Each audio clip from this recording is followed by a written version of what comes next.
2023 সালে যশোর বোর্ডে আসা পরীক্ষার সৃজনশীল কোশ্চেনটি আমরা এখন দেখব। দেখো কোশ্চেনটি ছিল, স্যার আইসিটি ক্লাসে দুজন ছাত্রকে দুটি দশমিক সংখ্যা লিখতে বলায় একজন প্লাসের 63 এবং অন্যজন প্লাসের 70 লিখলো। অর্থাৎ স্যার দুইজন ছাত্রকে দশমিক সংখ্যা লিখতে বলছে, একজন লেখছে 63 আর অন্যজন লেখছে হচ্ছে কি 70। তখন স্যার বললেন, আমি 0, 1, 2, 3 ও 4 দিয়ে নতুন একটি সংখ্যা পদ্ধতি কি করছি, আবিষ্কার করেছি। অর্থাৎ খেয়াল করে দেখো, স্যার নতুন আরেকটা সংখ্যা পদ্ধতি আবিষ্কার করছে, যেই সংখ্যা পদ্ধতির অঙ্কগুলো হচ্ছে 0, 1, 2, 3 ও কি 4। গ নম্বর কোশ্চেনটি ছিল 2FC এই হেক্সাডেসিমেল সংখ্যাটিকে স্যারের নতুন সংখ্যা পদ্ধতিতে কি করো, রূপান্তর করো। খেয়াল করে দেখো, তাহলে আমরা এই 2FC সংখ্যাটিকে স্যারের আবিষ্কৃত নতুন সংখ্যা পদ্ধতিতে কিভাবে রূপান্তর করব, আমাদেরকে আগে স্যারের নতুন আবিষ্কৃত সংখ্যা পদ্ধতিটি কি বুঝতে হবে। খেয়াল করে দেখো, যেহেতু আমাদের স্যারের নতুন আবিষ্কার করা সংখ্যাটিতে মৌলিক অঙ্কগুলো হচ্ছে 0, 1, 2, 3 ও 4, তাহলে এখানে মোট মৌলিক অঙ্ক কয়টা আছে দেখো, 1টা 2টা 3টা 4টা 5টা। আমি সংখ্যা পদ্ধতির বেজের ক্লাসে তোমাদেরকে বলছিলাম যে সংখ্যা পদ্ধতিতে মৌলিক অঙ্ক যতটি তার বেজ হবে ততটি। তার মানে স্যারের আবিষ্কৃত নতুন সংখ্যা পদ্ধতিটির বেজ হবে 5, অর্থাৎ এটি একটি কি 5 ভিত্তিক সংখ্যা পদ্ধতি। আমি নিচে ডেসক্রিপশনে তোমাদেরকে সংখ্যা পদ্ধতির বেজের ক্লাসের লিঙ্কটা দিয়ে দিব। খেয়াল করে দেখো, তোমরা ওইখানে আগে সংখ্যা পদ্ধতির বেজের ক্লাসটা দেখবা। তাহলে আমাদেরকে এখন কি করতে হবে, তাহলে স্যারের নতুন সংখ্যা পদ্ধতিটি হচ্ছে কি 5 ভিত্তিক সংখ্যা পদ্ধতি, আর কোশ্চেনে দেওয়া আছে একটা কি হেক্সাডেসিমেল সংখ্যা। তাহলে আমরা এই হেক্সাডেসিমেল সংখ্যা থেকে 5 বেজে কিভাবে যাব, এই রূপান্তরটাও আমি তোমাদেরকে দেখাইছিলাম, যে কোনো বেজ থেকে অন্য যে কোনো বেজে রূপান্তর। তার মানে হেক্সাডেসিমেল থেকে 5 ভিত্তিতে যাওয়ার জন্য আমরা এই হেক্সাডেসিমেল সংখ্যাটিকে আগে ডেসিমেল করব। হেক্সাডেসিমেল সংখ্যাটিকে আগে কি করব, ডেসিমেল, তারপর ডেসিমেল সংখ্যাটিকে 5 ভিত্তিক সংখ্যা পদ্ধতিতে কি করব, রূপান্তর করব। দেখো আমরা সেই ব্যাপারটি এখন এখানে দেখব। তাহলে আমরা সর্বপ্রথম এই 2FC হেক্সাডেসিমেল সংখ্যাটিকে ডেসিমেলে রূপান্তর করব। তাহলে হেক্সাডেসিমেল থেকে ডেসিমেলে যাওয়ার জন্য প্রত্যেকটি অঙ্ককে হেক্সাডেসিমেলের বেজ 16 দ্বারা কি করতে হবে, গুণ করতে হবে। তারপরে বেজের পাওয়ার 0, 1, 2 বসাইতে হবে। তাহলে 2 × 16 উপর স্কয়ার করলে 256 প্লাস 15, 16 উপর 1 করলে 16, প্লাস সি এর আমরা জানি মান হচ্ছে 12, আর 16 উপর 0 মানে 1। তাহলে এই যে 256 কে 2 দ্বারা গুণ করলে 512, 15 আর 16 গুণ করলে 240, এখানে 12। এই সংখ্যাগুলো যোগ করলে আমরা পাবো ডেসিমেল সংখ্যা হচ্ছে 764। অর্থাৎ হেক্সাডেসিমেল সংখ্যাটিকে আমরা ডেসিমেলে রূপান্তর করছি। এখন আমরা কি করব, ডেসিমেল থেকে 5 ভিত্তিকে। তাহলে ডেসিমেল থেকে 5 ভিত্তিকে অর্থাৎ ডেসিমেল থেকে যে কোনো বেজ, ডেসিমেল থেকে যে কোনো বেজে যাওয়ার জন্য আমরা কিভাবে অঙ্কগুলো করব, আমি সেই ক্লাসটিরও লিংক তোমাদেরকে নিচে দিয়ে দিব। তাহলে ডেসিমেল থেকে যে কোনো বেজে যাওয়ার জন্য যে বেজ থেকে ডেসিমেলে যাব, অর্থাৎ ডেসিমেল থেকে যে বেজে যাব সেই বেজ দ্বারা অঙ্কটাকে আমরা কি করব, ভাগ করব। তাহলে খেয়াল করে দেখো, 764 এই সংখ্যাটিকে আমরা কি করব, 5 ভিত্তিকে রূপান্তর করব। তাহলে 5 দ্বারা ভাগ করব। 764 কে 5 দ্বারা ভাগ করলে আমাদের ভাগফল থাকবে হচ্ছে কত, 152, এবং ভাগশেষ থাকবে হচ্ছে কত, 4। আমরা 152 কে আবারও 5 দ্বারা ভাগ করলে ভাগফল থাকবে 30, এবং ভাগশেষ থাকবে কত, 2। অর্থাৎ এই যে খেয়াল করে দেখো, এই 30 কে 5 দ্বারা গুণ করব, 5 30 হয় কত, 150, এখানে আছে 152, তাহলে অতিরিক্তটাই হচ্ছে কি ভাগশেষ। আমরা আবার 30 কে 5 দ্বারা ভাগ করলে 6, তাহলে 5 6 30, তাহলে ভাগশেষ থাকে কত, 0। 6 কে আবারও 5 দ্বারা ভাগ করলে একবার যায়, তাহলে আমাদের সেই ক্ষেত্রে ভাগশেষ থাকে কত, 1। এবার 1 কে 5 দ্বারা ভাগ করলে আমাদের ভাগফল হবে 0, এবং ভাগশেষ কত হবে, 1। তারপরে এই ভাগশেষ গুলোকে নিচ থেকে উপরে আমরা লিখব।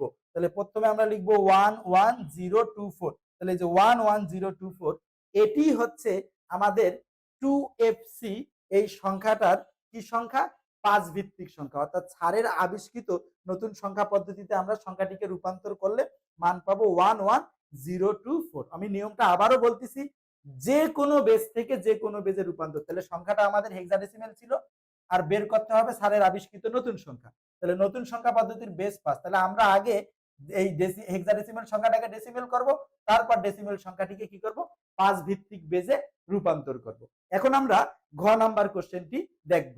ঘ নাম্বার কোশ্চেনটি ছিল উদ্দীপকের দশমিক সংখ্যা দুটির পার্থক্য যোগের মাধ্যমে বের করো। অর্থাৎ উদ্দীপকে যে ছাত্রদের লেখা দশমিক সংখ্যা দুইটি ছিল, একটি 63 আরেকটি হচ্ছে কত 70, এই সংখ্যা দুইটার পার্থক্য যোগের মাধ্যমে নির্ণয় করো। আমি তোমাদেরকে পরিপূরকের ক্লাসে বলছিলাম যোগের মাধ্যমে পার্থক্য মানে বলা বুঝায় দুইয়ের পরিপূরক। দুইয়ের পরিপূরক করে আমরা কি করব, যোগের মাধ্যমে পার্থক্যটা নির্ণয় করব। তাহলে এবার খেয়াল করে দেখো আমরা কিভাবে এই কাজটুকু করব। তাহলে আমরা এখানে লিখছি উদ্দীপকের ছাত্রদের লেখা দশমিক সংখ্যা দুটি হলো, একটি হচ্ছে 63 আরেকটি হচ্ছে কত 70। যেহেতু দুইটাই ডেসিমেলে দেওয়া আছে তাহলে আমরা এখান থেকে বুঝতেছি কোনটি বড় কোনটি ছোট। তাহলে বড় হচ্ছে 70, ছোট হচ্ছে কত 63। আর আমরা জানি সবসময় ছোট সংখ্যাটিকে দুইয়ের পরিপূরক পদ্ধতিতে কি করতে হয়, রূপান্তর করতে হয়। অর্থাৎ ছোট সংখ্যাটিকে দুইয়ের পরিপূরক করতে হয়। তাহলে সেটা আমরা এখানে লিখছি যে দশমিক সংখ্যা দুটির পার্থক্য হচ্ছে বড় সংখ্যা থেকে ছোট সংখ্যা কি করব, বিয়োগ করব।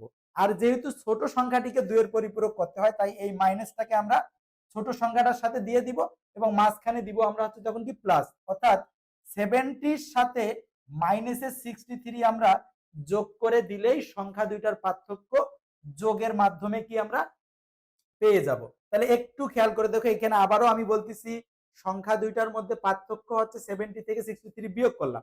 এখন এই সংখ্যা দুইটার মধ্যে যেটা ছোট সংখ্যা তাকে দুইয়ের পরিপূরক করতে হবে। তাই এই মাইনাসটাকে আমরা ছোট সংখ্যাটার সাথে দিলাম, অথবা আমি বলছিলাম যে সংখ্যার সাথে মাইনাস থাকে তাকে দুইয়ের পরিপূরক করতে হয়। তাহলে এখন খেয়াল করে আমরা কি করব, আমরা 70 এর 8 বিট রেজিস্টারে বাইনারি বের করব এবং 63 এর 8 বিট রেজিস্টারে বাইনারি বের করে যোগ করে দিব।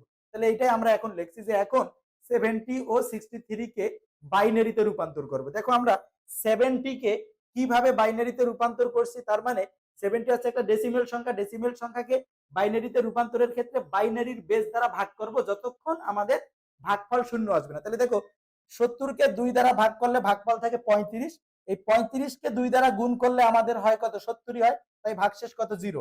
আবার 35 কে 2 দ্বারা ভাগ করলে ভাগফল হয় 17, 17 কে 2 দ্বারা গুণ করলে হয় 34, তাহলে এখানে আছে 35, তাহলে ভাগশেষ থাকবে হচ্ছে কত 1। 17 কে আবারও 2 দ্বারা ভাগ করলে ভাগফল হবে 8 এবং সেই ক্ষেত্রে আমাদের ভাগশেষ থাকবে 1। 8 কে 2 দ্বারা ভাগ করলে ভাগফল 4, 4 দুগুণ 8, তাহলে এটাও 8, তাহলে ভাগশেষ কত 0। এবার 4 কে আবারও 2 দ্বারা ভাগ করলে ভাগফল হচ্ছে কত 2, ভাগশেষ কত 0। 2 কে 2 দ্বারা ভাগ করলে ভাগফল 1, ভাগশেষ কত 0। 1 কে 2 দ্বারা ভাগ করলে এবার ভাগফল হবে 0 এবং ভাগশেষ হবে 1। তাহলে এই ভাগশেষগুলোকে নিচ থেকে উপরে লিখবো, এটা হচ্ছে এমএসবি, এটা এলএসবি। তাহলে নিচ থেকে আমরা যদি সংখ্যাটাকে সাজিয়ে লিখি তাহলে কত হবে 1 0 0 0 1 1 0। তাহলে এইটাই কিন্তু এখানে লেখা আছে 1 0 0 0 1 1 0। তাহলে এখন দেখো আমরা এই 70 এর বাইনারিটা কিন্তু আমরা 7 বিট রেজিস্টারে পাইছি, 7 বিটে পাইছি 1 2 3 4 5 6 7। তাহলে আমরা পরিপূরক 8 বিটে করতে হবে। তাহলে আমরা এখানে লিখছি 8 বিট রেজিস্টারে এই 70 এর বাইনারিটা কি হবে। তাহলে 8 বিট রেজিস্টারে আমাদের 70 এর বাইনারিটা হবে সামনে শুধু একটা বিট কি করব আমরা 0 দিব, অর্থাৎ যতটা বিট শর্ট থাকবে ততটা 0 দিব। তাহলে এটাই হচ্ছে আমাদের 70 এর 8 বিট রেজিস্টারে বাইনারি। এখন খেয়াল করে দেখো আমরা 70 পেয়ে গেছি, এখন লাগবে মাইনাসের 63। মাইনাসের 63 আমরা কিভাবে পাবো, আমরা প্লাসের 63 কে 2 এর পরিপূরক করলে মাইনাসের 63 পাবো। এই কারণে আমরা আবার 63 কে কি করছি বাইনারিতে রূপান্তর করছি। সেম ভাবে 63 কে 2 দ্বারা ভাগ করলে ভাগফল থাকে 31, ভাগশেষ কত 1। 31 কে 2 দ্বারা ভাগ করলে ভাগফল 15, ভাগশেষ 1। 15 কে 2 দ্বারা ভাগ করলে হচ্ছে ভাগফল 1, ভাগশেষ কত 1। 7 কে 2 দ্বারা ভাগ করলে আমাদের ভাগফল হচ্ছে 15, ভাগশেষ থাকতেছে কত 1। 3 কে 2 দ্বারা ভাগ করলে ভাগফল 1, ভাগশেষ কত 1। 1 কে 2 দ্বারা ভাগ করলে ভাগফল 0, ভাগশেষ কত 1। এরপর নিচ থেকে আমরা এই ভাগশেষগুলোকে লিখবো, তাহলে সবগুলো হচ্ছে 1। এখানে আমাদের 6টা বিট আছে।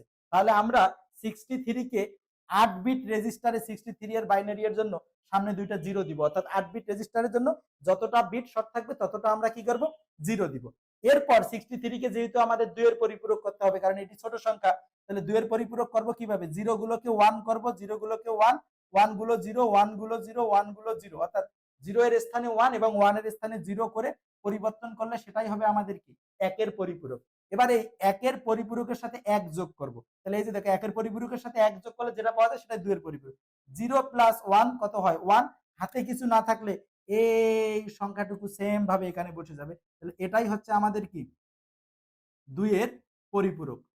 এটা হচ্ছে 2 এর কি পরিপূরক। তাহলে আমরা 63 এর 2 এর পরিপূরক করলে মাইনাসের 63 পেলাম। এখন আমরা কি করব? প্লাসের 70 এর সাথে মাইনাসের 63 যোগ করে দিব। তাহলে অতএব আমরা 70 এর বাইনারিটা লিখলাম। এই যে এখানে যে আমরা যে 8 বিট রেজিস্টারে বাইনারিটা পাইছি এবং মাইনাসের 63 এর বাইনারিটা আমরা লিখলাম। লেখার পরে এটাকে কি করব? বাইনারি যোগ করে দিব। 0 প্লাস 1 যোগফল হয় হচ্ছে 1, 1 প্লাস 0 যোগফল 1, 1 plus 0 1, 0 plus 0 0, 0 plus 0 0, 0 plus 0 0, 1 plus 1 বাইনারিতে যোগফল হয় 0, হাতে থাকে 1, হাতে থাকা 1 আর এই 1 যোগ করলে আবারও যোগফল 0, হাতে থাকে 1, সেই হাতে থাকা 1 হচ্ছে এইটা। খেয়াল করে দেখো এখানে কিন্তু অ্যান্সার আমরা 9 বিটে পাইছি, অর্থাৎ 1 2 3 4 5 6 7 8 9, আমরা 8 বিট রেজিস্টারে নিছি। তাহলে এই নবম বিটটা হচ্ছে আমাদের অতিরিক্ত ক্যারি বিট, তাহলে সেটাই লিখবো যে অতিরিক্ত ক্যারি বিট বিবেচনা করা হয় না।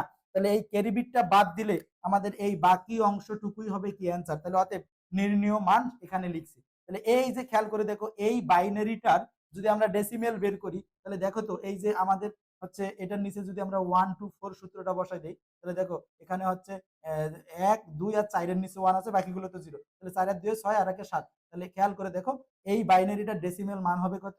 7। তাহলে আমরা তো নিজেরাও বুঝতেছি যে 63 70 আর 63 এর মধ্যে ব্যবধান হচ্ছে কত?